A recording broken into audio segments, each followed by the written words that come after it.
عمرے پہ گئے تو میرے پاس ایک کاپی تھی. دوست نے پوچھا مفتی تیرے ہاتھ میں کیا ہے؟ میں نے کہا دوستوں کی دعائیں ہیں، لکھ لی تھی کہیں بھول نہ جاؤں. وہ بولا دھیان سے مانگنا، یہاں ہر دعا قبول ہو جاتی ہے. میں نے کہا قبول ہونے سے کیا خطرہ؟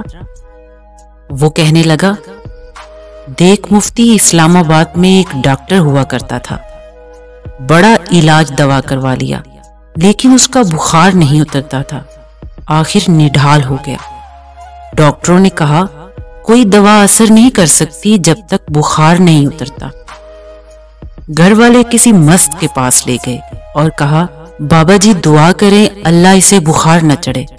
بس ایسا بخار اترا کبھی چڑھا ہی نہیں. اب گردن اور پٹھے اکڑ گئے ہیں اور ڈاکٹر کہتے ہیں کوئی دوا کام نہیں کر سکتی، بس ایک بار کسی طرح بخار چڑھ جائے، اور بخار ایسا نامراد ہے کہ کبھی اس پر چڑھتا ہی نہیں.